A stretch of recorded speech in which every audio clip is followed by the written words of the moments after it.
Hola, ¿qué tal? Muy buenos días. Bienvenidos a nuestra sesión de actualización jurídico-empresarial del mes de febrero.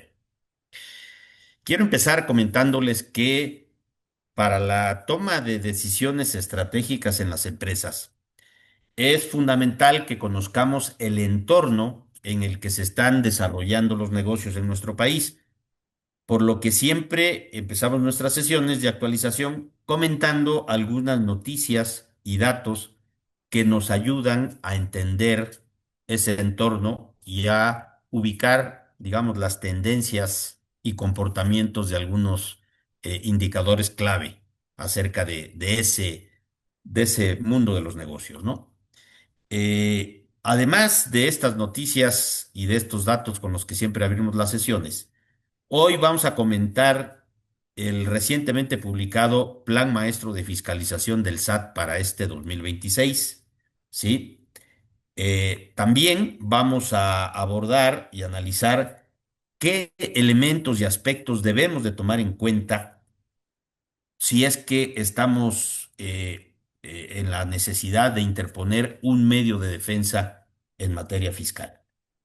Eh, Sobre todo esto considerando el impacto que han tenido sobre el acceso y eficacia de los medios de defensa a partir de la serie de reformas que se han dado a la ley de amparo, al Código Fiscal de la Federación y también a las prácticas en las que el SAT ha incurrido en relación con esto.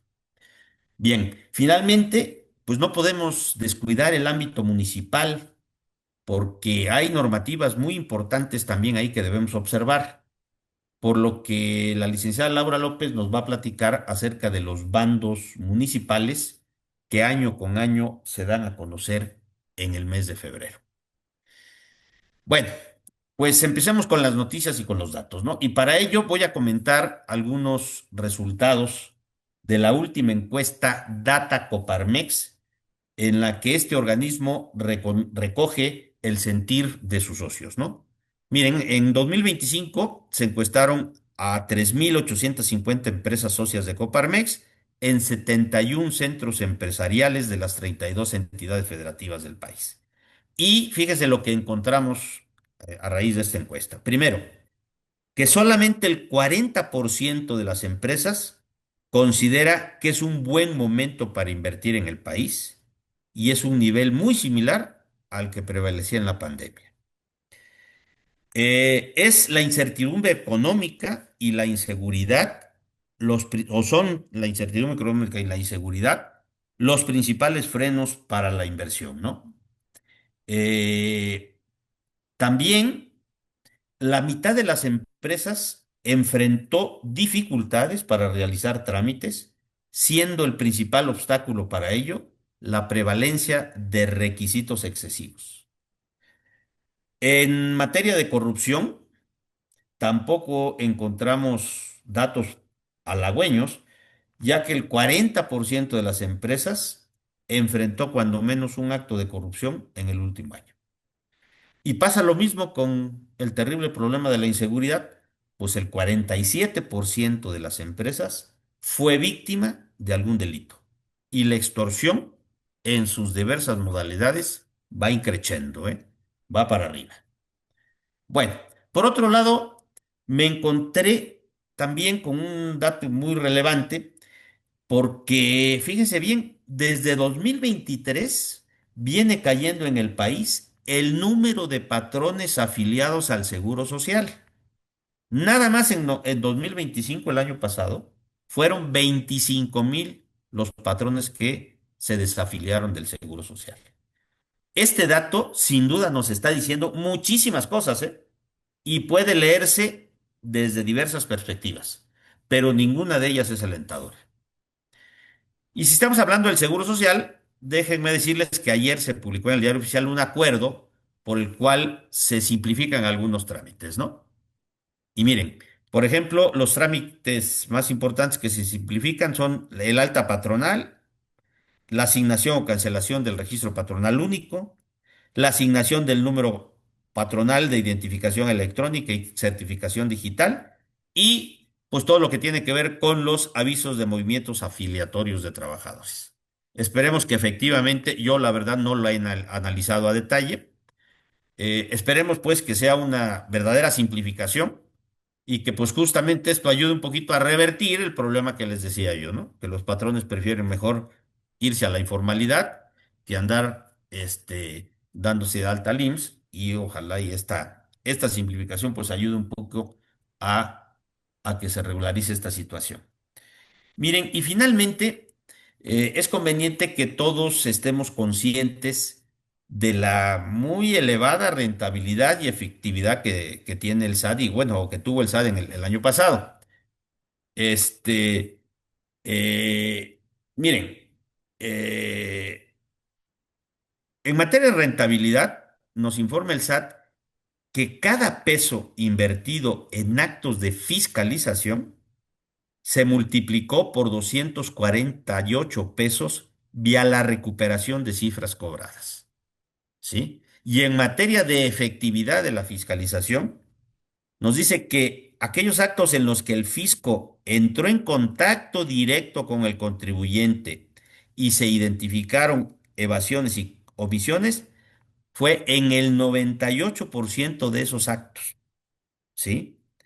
Es decir, si ustedes lo ven, pues cada que el SAT realiza un acto de fiscalización en la cual entra en contacto directo con el contribuyente, en el 98% de esos casos encuentra observaciones o desviaciones. Es decir, prácticamente en todos los casos. Es decir, no nos vamos limpio en ningún momento de estos, ¿no? Y en el 2025, pues se realizaron prácticamente 50.000 actos de fiscalización, ¿no? Eh, pues muy bien, como complemento justamente de estos datos, pues Jorge nos va ahora a hablar, Jorge Martínez, sobre los puntos destacados del Plan Maestro de Fiscalización del SAT.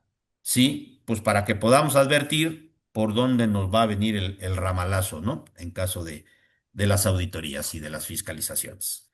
Pues muy bien, yo le cedo la palabra a Jorge para que nos hable de ese y otro tema que tiene el encomendado. Ok, muchas gracias. Pues buenos días a todos, bienvenidos a nuestra sesión. Pues bien, el Plan Maestro 2026 fue dado a conocer por el SAT a finales del mes de enero. Para este año está estructurado en tres ejes principales que son atención honesta, cercana y con calidez, ¿sí?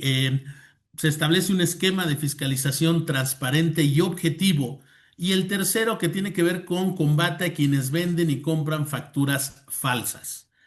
Para fines de esta plática voy a referirme a los dos últimos ejes, pues tienen que ver con acciones de fiscalización y de recaudación, que a nosotros los contribuyentes es lo que nos interesa.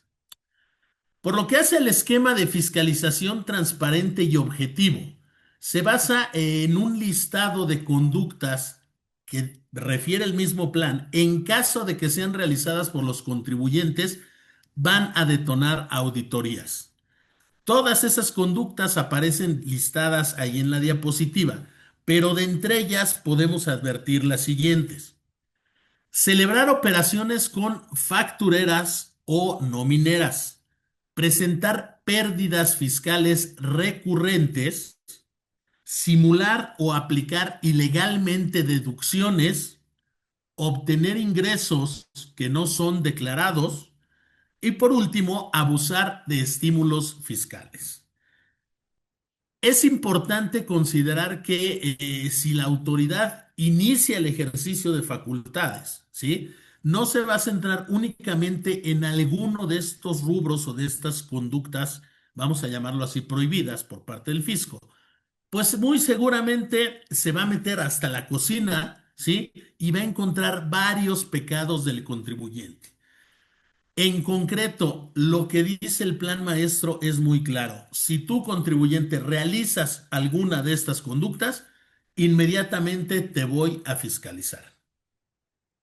Por otro lado, bajo ese mismo eje, señala la autoridad que garantizará la misma aplicación de criterios en cualquier oficina del SAT, respecto de procedimientos de fiscalización en partidas, cuyo listado ustedes también pueden ver ahí en la diapositiva, pero les menciono algunos en cuestiones de materialidad, en cuestiones de depósitos no identificados, ¿sí? Certificaciones o autorizaciones de comercio exterior. ¿Qué nos quiere decir la autoridad con esto?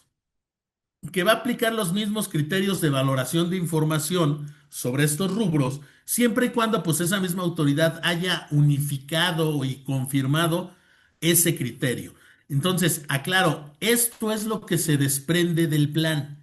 Vamos a ver si es cierto que la autoridad va a trabajar con esa uniformidad de criterios en todas y cada una de las auditorías que realice a lo largo del país.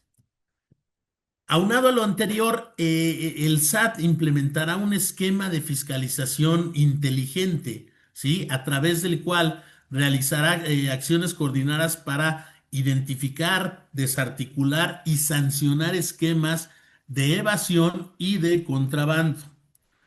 Además, dentro del ejercicio de facultades de comprobación, se establece en el plan que requerirá información y documentación que sea estrictamente indispensable para la ejecución de actos de fiscalización, ¿sí? Y las revisiones se enfocarán en quienes presenten irregularidades. Según la autoridad, reitero, no va a emitir actos de fiscalización a quienes cumplan correctamente y a tiempo con sus obligaciones fiscales.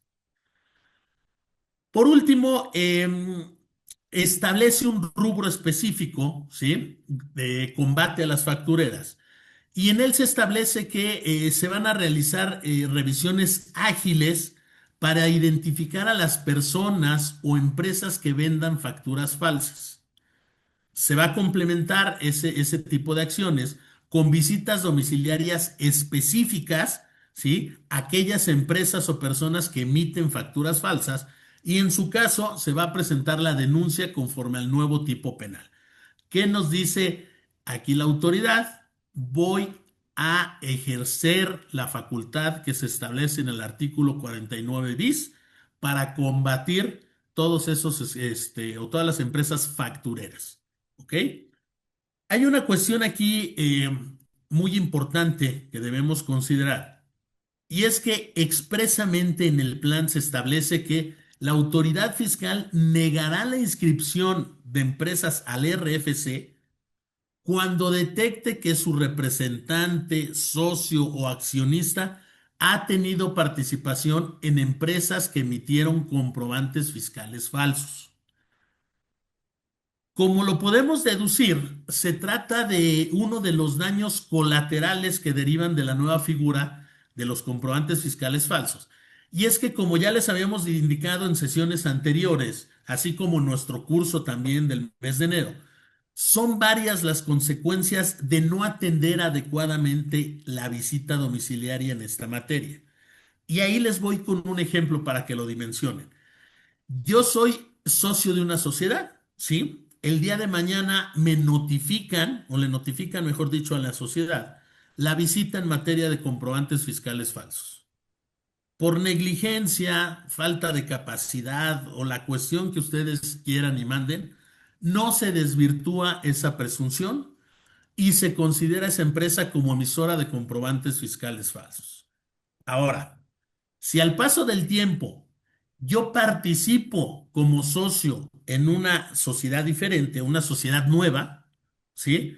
Pues resulta que el SAT a esa nueva sociedad le va a negar el registro en el RFC por la razón que ya les explicaba. Entonces, mucho cuidado. La recomendación es clara, hay que atender las revisiones en materia de comprobantes fiscales de forma adecuada, que la atienda a personas con capacidad y sistematizar incluso esa atención a este tipo de visitas.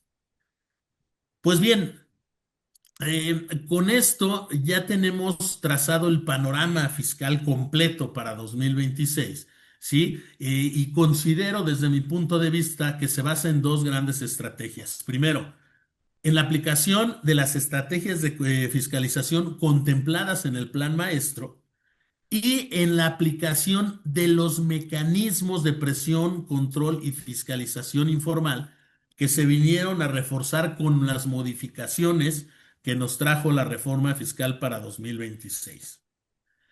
Eh, Cierro esta parte o este tema, este primer tema de nuestro programa fiscal de hoy, comentándoles que ya se dieron a conocer algunos datos sobre la recaudación de 2025 y les voy a compartir algunos de los aspectos más relevantes.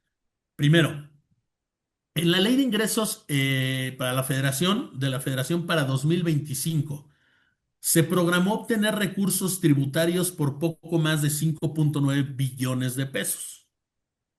Sin embargo, el SAT rebasó esa meta e incluso cobró un poco más de 6 billones de pesos durante el ejercicio fiscal pasado.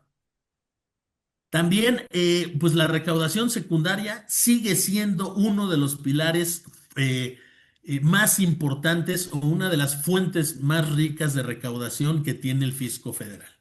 Veamos por qué. De enero a diciembre de 2025, por recaudación secundaria, solamente enfocada en actos de control, ¿sí? Llámense entrevistas de vigilancia profunda, cartas de invitación, correos, todo lo que ya comúnmente conocemos.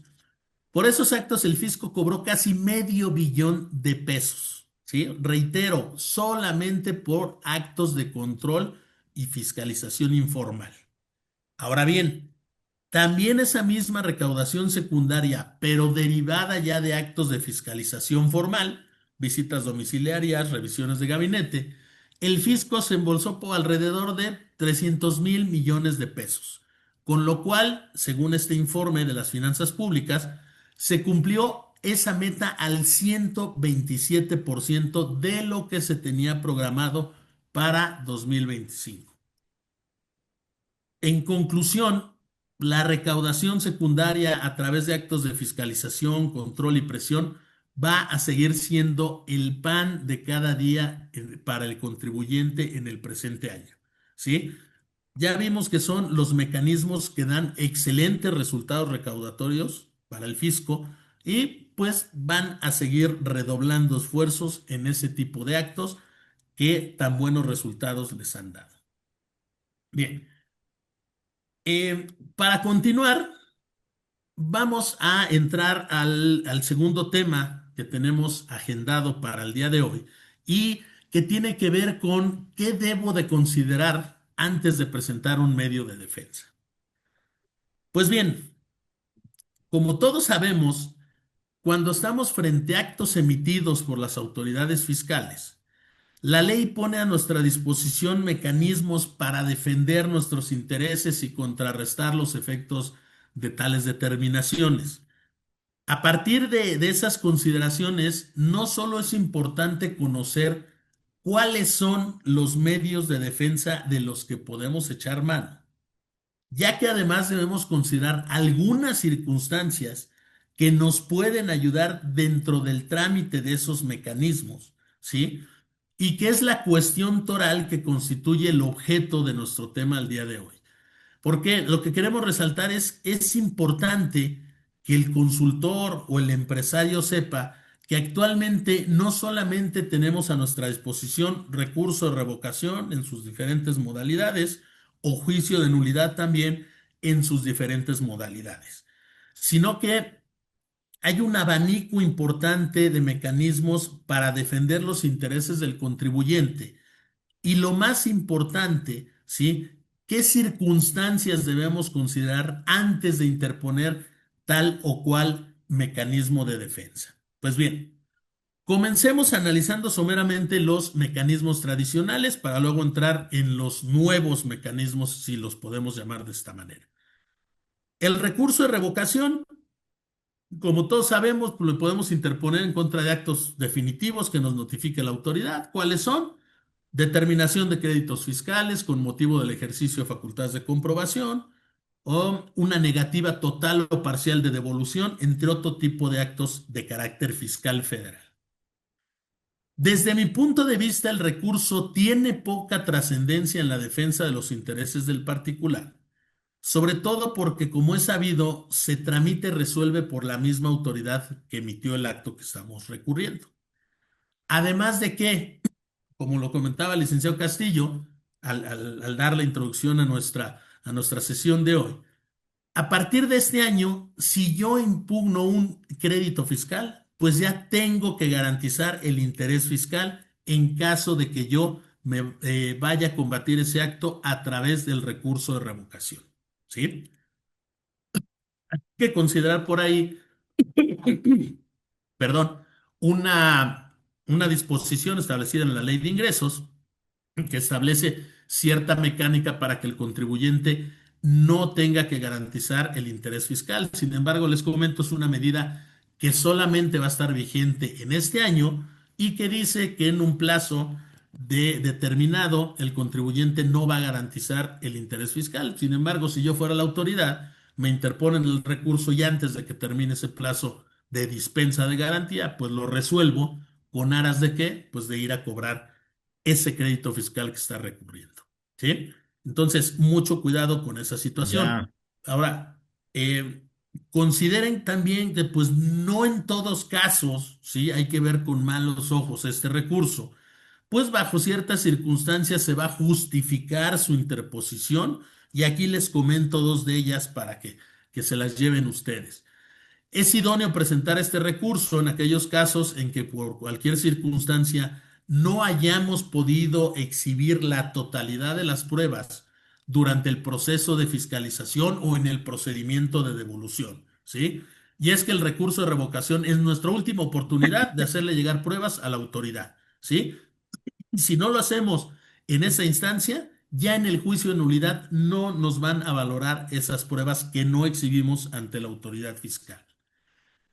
La otra cuestión que nos depara una oportunidad de ofrecer, por presentar este recurso, es que si al momento que vamos a presentarlo no contamos con algunos documentos necesarios para la defensa, pues vamos a tener por ahí un plazo adicional para su exhibición, ya que el Código Fiscal nos permite presentar el recurso y anunciar que vamos a ofrecer y presentar con posterioridad a ello algunas pruebas que no teníamos a la mano en ese momento.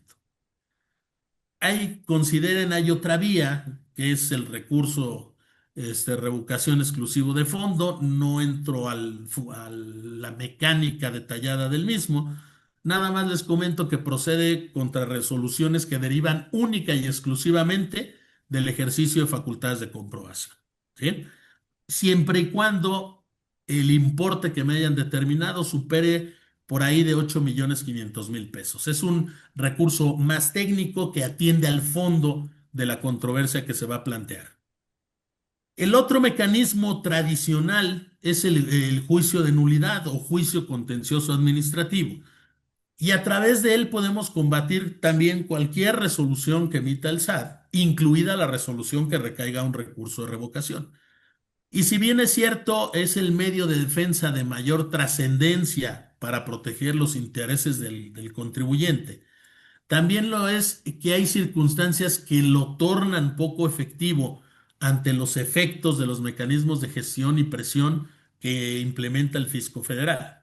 Por ejemplo, si bien podemos combatir por esa vía la cancelación del certificado del sello digital, pues en esos casos va a ser poco eficaz ese mecanismo, ya que primero tenemos que agotar todo el procedimiento de aclaración ante el SAT y si la determinación del SAT es adversa al particular, ahora sí podemos ir al juicio. Aunado a ello, pues, ¿qué hay? Hay criterios del tribunal que me dicen que no procede la suspensión en contra de la cancelación del certificado del sello digital, por lo que el contribuyente se va a tener que esperar para recuperar su sello hasta que termine el juicio. Esto es alrededor de 8 meses o un año en el mejor de los casos, ¿sí? Y en todo ese tiempo, pues no va a poder emitir una sola factura. Es algo que, pues la lógica nos lleva a determinar que ninguna empresa va a poder soportar. Y pues bien, ¿qué ventajas nos pudiera deparar este juicio? Pues les reitero, hay tres vías que son la tradicional, la del resolución exclusivo de fondo y la vía sumaria. ¿sí? Por cuanto hace la resolución exclusiva de fondo, es un medio de defensa muy parecido al recurso de revocación, ¿sí? De exclusivo de fondo, en el que les mencionaba que solamente puedo combatir cierto tipo de resoluciones, ¿sí? Aquí, ¿cuál es la utilidad? Pues que es una herramienta que cuando yo interpongo el juicio, se me dispensa de garantizar el interés fiscal hasta que se resuelva el mismo, solamente en el de resolución exclusiva de fondo. Otra de las vías es la vía sumaria, en la cual podemos solamente combatir créditos fiscales y multas que no excedan por ahí de cierta cantidad, muy pequeña, digamos, viendo en comparación de exclusivo de fondo. Y la ventaja de esta vía es que, pues, los tiempos de tramitación son muy rápidos y podemos tener sentencia en un plazo muy corto, ¿sí? Además, en el caso de que el contribuyente obtenga sentencia a favor, pues la autoridad ya no va a poder interponer, en su caso, el recurso de revisión fiscal ante el Poder Judicial de la Federación. Aquí vale la pena comentarles que existe una propuesta de reformas a la Ley Federal de Procedimiento Contencioso Administrativo, dentro de las cuales se incluye una adecuación para poder combatir por esta vía resoluciones de negativa de devolución que no rebasen obviamente cierto importe. ¿Cuál es el beneficio de esta adecuación o qué beneficio nos traería esta adecuación? Pues que con ello se va a agilizar muchísimo el procedimiento de devolución, ya que pues, actualmente entre la revisión por parte de la autoridad y el juicio nos estamos llevando en promedio 2 años, reitero, si es que se tramitó de forma ágil el procedimiento. Entonces, esperemos que se apruebe esta reforma, ayudaría mucho al contribuyente. Estamos hablando que hay salas que en 3 meses, 4 meses a lo mucho, ya tendríamos una resolución firme en la cual podamos acceder a una devolución originalmente negada por la autoridad fiscal. Pues bien. Ya señalamos las generalidades de estos medios de defensa tradicionales y al día de hoy es importante considerar que para defendernos del fisco, pues les decía, no solamente puedo echar mano de estos mecanismos de defensa, ¿no? Y es que precisamente la práctica diaria nos ha dado, la práctica diaria de atender mecanismos de control y presión, ¿sí? Nos lleva a comentarles que en muchas o mejor dicho, en la mayoría de las ocasiones, los medios tradicionales ya no son tan eficaces. Vimos un ejemplo de ello. Por ello, antes de iniciar con nuestros trámites de defensa, hay que pensar estratégicamente qué es lo que vamos a hacer y por qué lo vamos a hacer. Y vamos a ver por qué. Como sabemos, actualmente los actos que más problemas nos ocasionan son los famosos actos de control, presión y fiscalización informal. Dicho en español, cartas de invitación, requerimientos a través de correo electrónico, entrevistas de vigilancia profunda, restricción y cancelación del certificado del sello digital, opinión negativa de cumplimiento, modificaciones unilaterales por parte de la autoridad al RFC, bajas de padrones, entre otros muchos actos de molestia. Entonces, resulta lógico que la atención de este tipo de actos y controversias debe atenderse con mecanismos diversos a los tradicionales. ¿Sí? ¿Por qué? Porque aquellos no nos van a resultar para nada eficaces ante este tipo de actos. Ahora, consideren también que ese tipo de actos de control y de presión suelen generar daños colaterales originados por la burocracia que impera en el organismo tributario federal. Por ejemplo, nos tocó por ahí ver alguna vez que un contribuyente detectó fallas en el sistema del SAT para presentar X declaración, presenta un caso de aclaración para que el fisco tome nota de ello y lo solucione, pero resulta que pasan y pasan y pasan los días, el SAT no corrige el problema, aquella vez ni siquiera había contestado el caso de aclaración, ¿sí? Y esta circunstancia pues coloca al particular en un verdadero estado de incertidumbre, ¿sí? ¿Por qué? Porque no puede cumplir sus obligaciones por causas no imputables a él. ¿Sí? Y en muchos casos esos incumplimientos generan baja de padrones, restricción de sellos, Entonces, generan una cadena de consecuencias nocivas para el particular, que pues, ¿para qué les cuento, no? Hay que considerar esas circunstancias también al enfrentar este tipo de actos. Ahora, para efectos de aclarar discrepancias, me refiero a casos de, perdón, quejas, acuerdos con, perdón, para efectos de aclarar discrepancias o defendernos ante estos actos de control. Actualmente vamos a contar con una gama amplia de mecanismos para realizar este tipo de actos. Por ejemplo, contamos con escritos para aclarar discrepancias, contamos con los famosos casos de aclaración en el sistema del SAT, quejas y acuerdos conclusivos ante la PRODECON y actualmente pues los ya mencionados mecanismos alternativos de solución de controversias en materia administrativa. No me voy a detener en los detalles de tramitación de cada instrumento porque no es motivo de nuestro análisis de hoy, ¿sí? Lo que quiero es que cambiemos el chip y sepamos cómo elegir un mecanismo más eficaz para defender mis intereses ante el fisco. Comienzo haciendo referencia a cartas de invitación, entrevistas de vigilancia profunda y todos aquellos actos en los cuales la autoridad refiere que el contribuyente tiene discrepancias o inconsistencias. Para tales efectos, el único mecanismo de defensa pues es la formulación de escrito libre a través del cual se demuestre que no se incurrió en ninguna inconsistencia.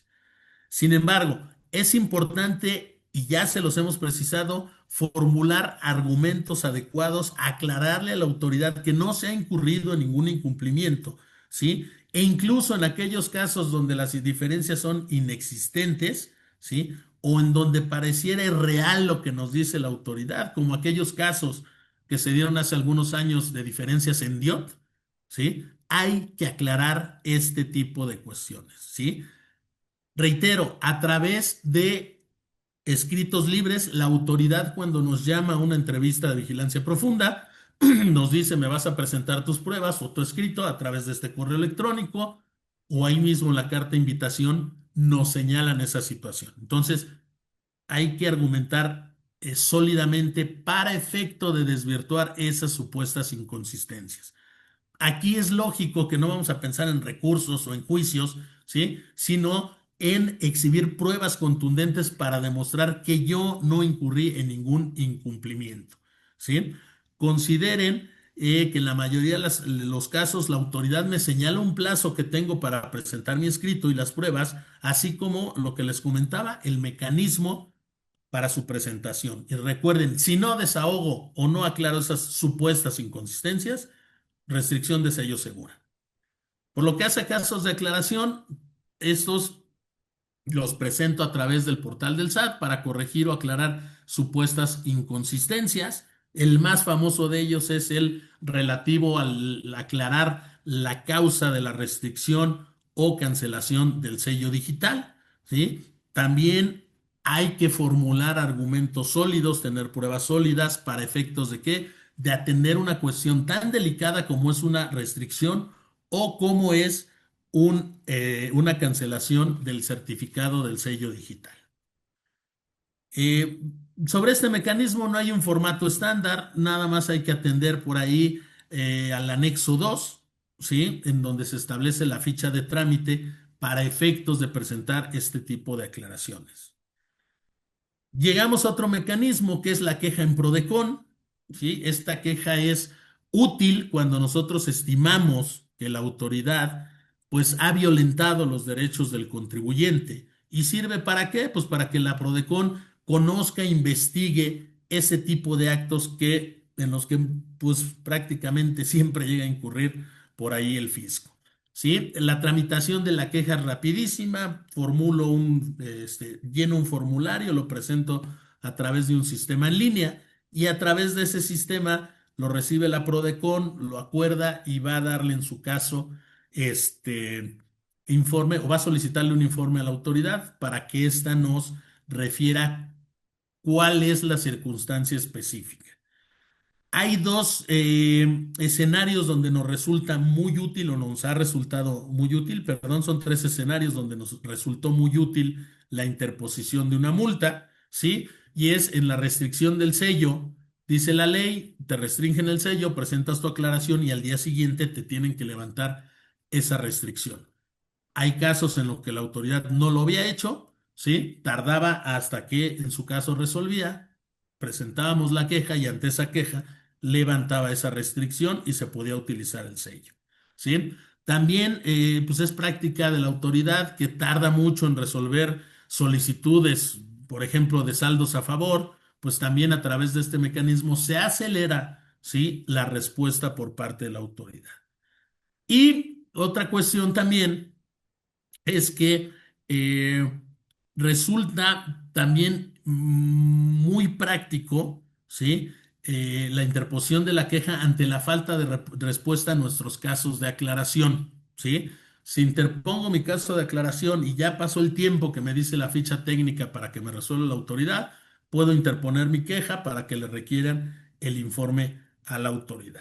Y pues bien, por último, consideren también los mecanismos alternativos de solución de controversias, ¿sí? Que ya como todos sabemos, ya podemos utilizar, pues ya el Centro Público de Mecanismos Alternativos del Tribunal ya se encuentra funcionando, ¿sí? Son mecanismos a través de los cuales nos sentamos con la autoridad en caso de que se admita esta solicitud, nos sienten con la autoridad y pues podemos negociar con ella eh, sobre la controversia que estamos por ahí teniendo a efecto de tratar de solucionarla y llegar a un buen acuerdo en lugar de un mal pleito que pudiéramos tener por ahí con la autoridad. Entonces, consideren estos mecanismos de defensa, ¿sí? Los tradicionales, va a haber escenarios que nos sirvan, va a haber escenarios en los que no, pero ya aquí les presentamos aquellos que nos pudieran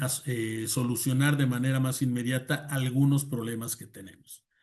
Pues bien, hasta aquí los dos temas que tenemos en la materia tributaria y a continuación la licenciada Laura López nos va a compartir algunas cuestiones precisamente sobre mecanismos alternativos y sobre los bandos municipales. Gracias, Jorge. Buenos días a todos nuevamente.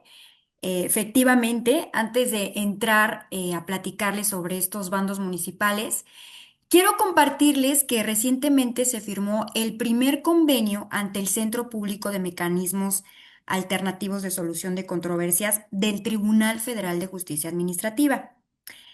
El acuerdo fue celebrado entre una Secretaría de Estado y una empresa sobre una controversia relacionada con un contrato de obra pública y cuyo monto superaba los 80 millones de pesos. Este precedente es particularmente importante porque es el primer caso en el que un conflicto de esta magnitud pues no se resuelve a través de un juicio contencioso tradicional, sino a través de un procedimiento de mediación-conciliación. Podemos observar que el conflicto se resuelve a través de un procedimiento de mediación y conciliación dentro del marco de esta Ley General de Mecanismos Alternativos de Solución de Controversias. Y esto viene a confirmarnos que los también conocidos como MASC en materia administrativa, pues ya son una herramienta real y que están operando. Es por ello que yo los invito a que ante cualquier problemática con alguna autoridad administrativa o fiscal, ya sea federal, estatal o local, evalúen estratégicamente la posibilidad de acudir a un mecanismo alternativo antes o incluso pues ya si están en un juicio, ¿no? Nosotros aquí en la firma nos hemos especializado en diseñar, gestionar y conducir estratégicamente estos mecanismos en materia administrativa y fiscal. Y si alguno de ustedes enfrenta actualmente alguna situación con alguna de estas autoridades, siéntanse con la confianza de acercarse a nosotros e inclusive con gusto podemos apoyarlos en analizar el caso y determinar si es viable y procedente implementar un mecanismo como la mediación o la conciliación, buscando pues una alternativa de solución al conflicto. Y pues ahora sí, sin mayor preámbulos y con motivo de la reciente publicación de los bandos municipales 2026 en el Estado de México, consideramos importante compartirles algunos puntos clave que todos debemos de tener presentes. Primero, Precisarles que por disposición constitucional, todos los municipios del país están obligados a expedir y publicar su bando municipal el 5 de febrero de cada año. Este ordenamiento constituye la norma básica del régimen municipal porque en él se define la división territorial, la organización política y administrativa, la estructura de la administración pública local, así como también los derechos y obligaciones de los habitantes y las facultades y responsabilidades de los servidores públicos. Además de que en ellos, pues de ellos, perdón, derivan los reglamentos, acuerdos y circulares municipales. Entre las obligaciones que de manera recurrente encontramos en los bandos, yo les quisiera destacar las siguientes. Indudablemente, pues nuestra obligación de pagar puntualmente las contribuciones, como el predial, derechos de agua, por mencionarles algunos, el solicitar la autorización correspondiente ante la autoridad para ejercer cualquier actividad económica lícita, pues también el de poder formular solicitudes sobre dictámenes únicos de factibilidad, autorizaciones, licencias. También, ¿por qué no? El de denunciar a los servidores públicos municipales por deficiencias, maltrato, omisión o exceso en el ejercicio de sus funciones. Les recomiendo revisar el bando de su municipio porque ahí es donde van a poder conocer qué es lo que puede hacer cada autoridad y especialmente cuando deseen realizar un trámite, denunciar algún acto o inclusive solicitar información, ustedes van a revisar ante qué autoridad municipal pueden hacerlo.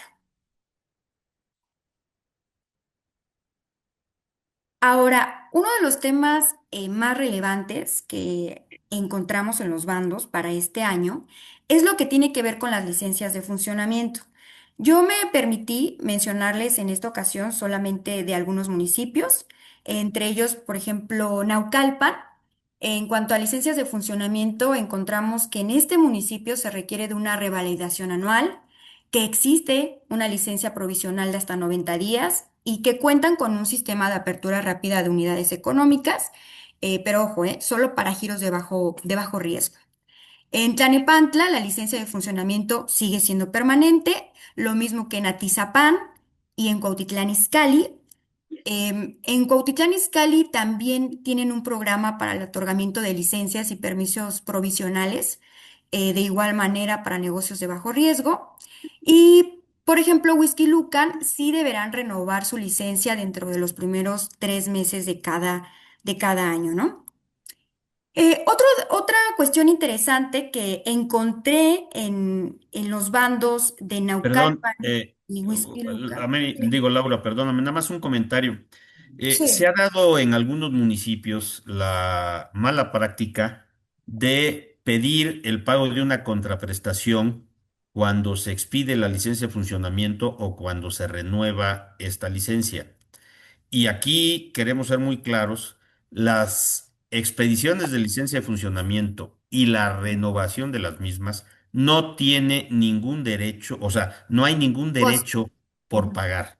Es decir, es un trámite gratuito. Entonces, no se dejen sorprender si en algún municipio les quieren requerir alguna contraprestación por la expedición de su licencia de funcionamiento o por la renovación o revalidación de la misma, porque jurídicamente no estamos en el Estado de México obligados a cubrir ningún derecho ni ningún otro tipo de contraprestación por la expedición de nuestras licencias de funcionamiento. Gracias, gracias por esa precisión. Pues les comentaba que para este 2026, Naucalpan y Huixquiluca en sus bandos contemplan la creación de la Autoridad de Simplificación y Digitalización. Esto es en concordancia con la Ley Nacional para eliminar trámites burocráticos.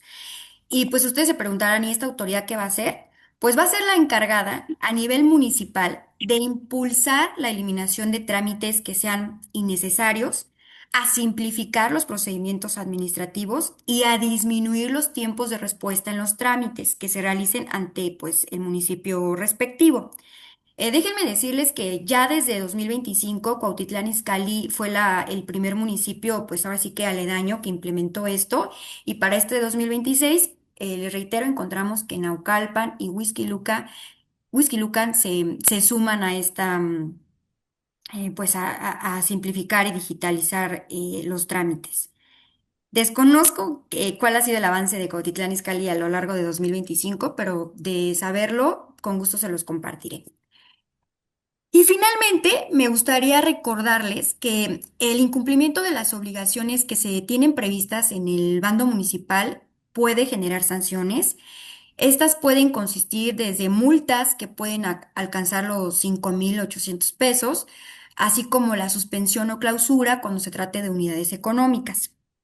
Y algo muy importante que me gustaría tuvieran presente es que ante cualquier sanción existen medios de defensa, entre ellos pues el recurso de inconformidad que nos permite impugnar actos administrativos que nosotros, bueno, que se consideren ilegales o desproporcionados. Pues por mi parte sería todo, serían todos los temas de análisis que tendríamos el día de hoy. Pues empezaría por invitarlos a un próximo curso que tendremos sobre las implicaciones de la nueva figura de los comprobantes fiscales falsos. Ustedes pueden ver en la pantalla el flyer respectivo, donde encontrarán el temario de este curso, el cual tendrá verificativo el próximo martes 17 de marzo. El horario es a través de Zoom. Y bueno, pues los están cordialmente invitados y esperamos puedan acompañarnos ese día. Gracias, Laura. Sí, nada más agregaría, es un curso que no tiene costo para ustedes. Pueden, nada más, por favor, regístrense si tienen interés de acompañarnos. Y les voy a platicar por qué decidimos hablar acerca de las implicaciones de la figura de los comprobantes fiscales falsos. Ya Jorge les comentaba hace un rato, pues, algunas de sus implicaciones, pero yo lo que quiero resaltar es que la manera en que está regulada esta figura y la manera en que se practica la visita de verificación nos puede pegar a cualquier contribuyente. No vayan a creer, si bien es cierto que la figura se supone que apunta expresamente contra las factureras, créanme que pues nos puede pegar a cualquiera. Es decir, hay diversos supuestos en los cuales la autoridad puede presumir de que estamos emitiendo comprobantes que no tienen o que no amparan operaciones existentes, pero en realidad es una mera presunción y por supuesto que sí. Por ejemplo, si somos una empresa que factura volúmenes altos y no, por ejemplo, no tiene una plantilla de personal amplia o vasta, ya es un motivo de presunción para la autoridad. Lo mismo cuando facturamos de manera, digamos, dispareja, a lo mejor en algún mes se nos dispara la facturación. Eso puede motivar que nos practiquen una visita de verificación. Cuando nos dedicamos a prestar servicios profesionales independientes, es el mismo caso, porque ahí es donde muchas factureras usan estos servicios que no son tan tangibles, tan evidentes, y también a prestadores de servicios pudieran recaerle una visita para verificar que efectivamente sus comprobantes amparen operaciones existentes. Entonces, a cualquiera nos puede pasar ser sujetos de esta visita de verificación y por lo tanto, pues queremos que a través de este curso les podamos decir cómo actuar, que en qué consiste un protocolo para atender esta visita. Acuérdense que vamos a tener 5 días nada más para desvirtuar la presuntiva que nos da la autoridad, ¿no? Son 5 días y si no tenemos los documentos perfectamente ordenados, en 5 días no la vamos a hacer y ¿qué va a pasar? Nos van a cancelar el sello. Y también nos puede pasar en el otro lado. A lo mejor somos, digamos, clientes de un proveedor al cual, pues resulta que le practican esta visita y le califican que es emisor de comprobantes fiscales falsos, sin que en realidad esos comprobantes sean falsos. Esos comprobantes pueden amparar operaciones existentes, pero a lo mejor mi proveedor no atendió correctamente la visita y resulta que los comprobantes que me emitió, pues ya los calificó la autoridad como falsos. Y entonces ahí también nos podemos ver inmiscuidos. De ahí la importancia de que pues cualquier contribuyente tenga mucho cuidado en la manera en que puede ser objeto de una visita de inspección y cómo atenderla. Y ese es el propósito de esta plática, ¿no? El comentar con todos ustedes pues algunas cuestiones y recomendaciones de carácter preventivo para evitar pagar estas severas implicaciones que no solamente implican el que le quiten efectos fiscales a esos comprobantes, sino también, acuérdense que hay un delito ahí por emitir o por recibir comprobantes fiscales falsos y es un delito que amerita prisión preventiva oficiosa, ¿eh? Es decir, todo el proceso me lo voy a echar en la cárcel. Entonces, muy delicada la figura, por lo que decidimos, pues, platicar con todos ustedes porque esto ya entró en vigor a partir de 2026 y ya hemos conocido de algunas visitas de verificación a ciertos giros para verificar que efectivamente sus comprobantes amperen operaciones existentes.